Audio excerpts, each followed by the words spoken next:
Assalamualaikum warahmatullahi wabarakatuh. Perkenalkan, nama saya Ramona Zeka Putri dari jurusan Geografi NK BP 20 dengan NIM 201361119 dari matkul Meteorologi Klimatologi.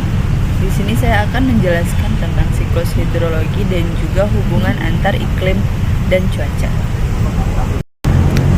Baiklah, untuk materi pertama saya akan membahas tentang siklus hidrologi terkait gambar yang telah saya tampilkan tadi.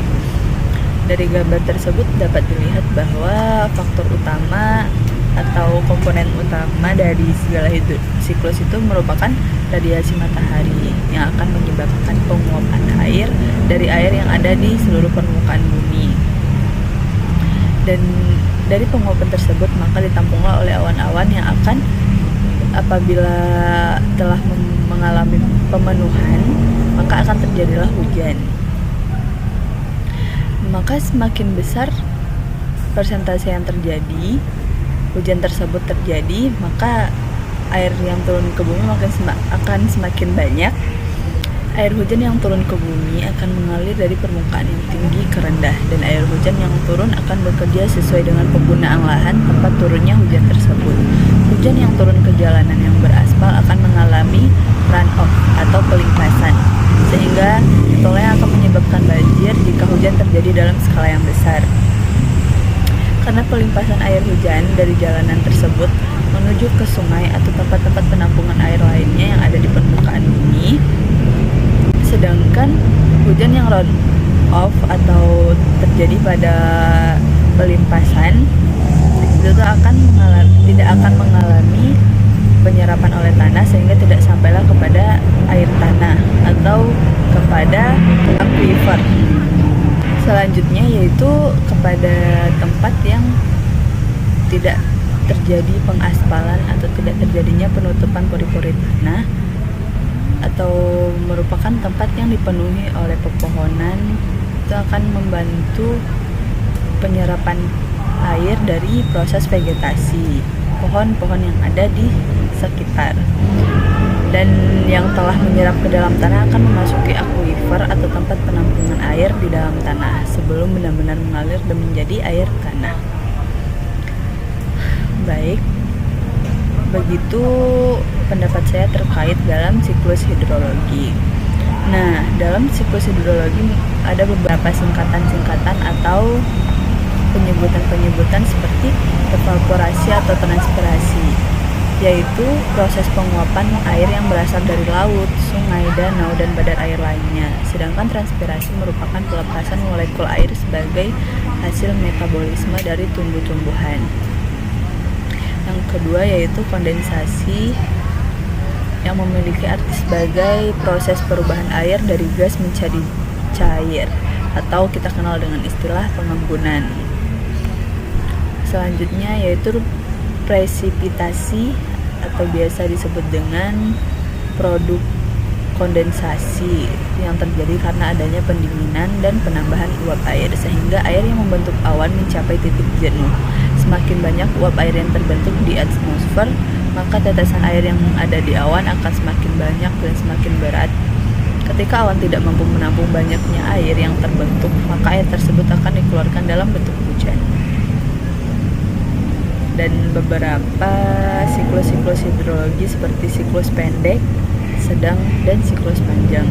Siklus pendek terjadi karena yang diawali oleh evaporasi dari air laut ke atmosfer. Pada ketinggian tertentu, uap air akan mengalami kondensasi yang akan membentuk awan. Awan yang tak mampu menahan beban akan mengalami presipitasi dan terjadi hujan sehingga air jatuh kembali ke laut. Sedangkan siklus sedang terjadi karena ketika air laut menguap, yang membedakan adalah uap air terbawa oleh angin menuju daratan di ketinggian tertentu. Sedangkan siklus panjang diawali dengan evaporasi dan kondensasi air laut. Awan yang dibentuk dibawa oleh angin ke tempat yang lebih tinggi di area daratan. Nah, awan yang terbentuk dari gabungan dengan uap air yang berasal dari evaporasi danau dan sungai, serta transpirasi tumbuhan. Karena dipengaruhi oleh ketinggian tempat, uap air mengenai lapisan udara dingin dan berulah berubah menjadi salju, sehingga terjadilah hujan salju saat musim dingin. Begitu beberapa siklus-siklus yang ada pada siklus hidrologi.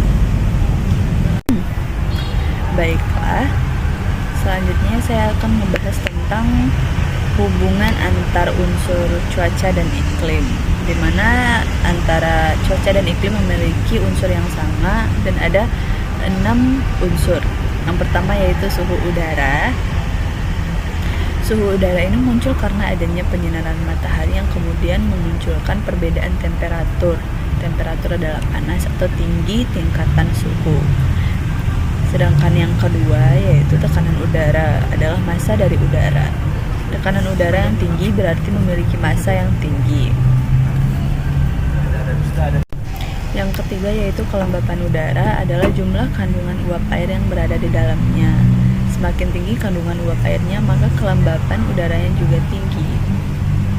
Yang keempat, angin, adalah udara yang bergerak. Pergerakan ini berasal dari udara bertekanan tinggi ke tempat udara bertekanan rendah. Terus yaitu awan. Awan adalah uap air yang melayang-layang di udara.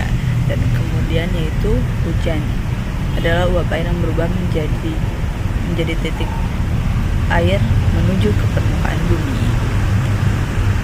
Nah, setiap komponen atau unsur cuaca dan iklim itu saling berkaitan dan saling mempengaruhi. Jadi, jika tekanan udara rendah, maka akan mengubah seluruh struktur yang ada.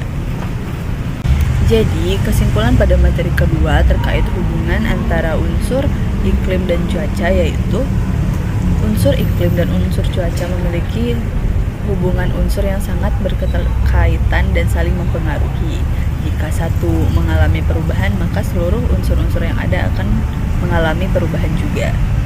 Baiklah, sekian dari saya. Jika ada kata yang salah, mohon dimaafkan. Assalamualaikum warahmatullahi wabarakatuh.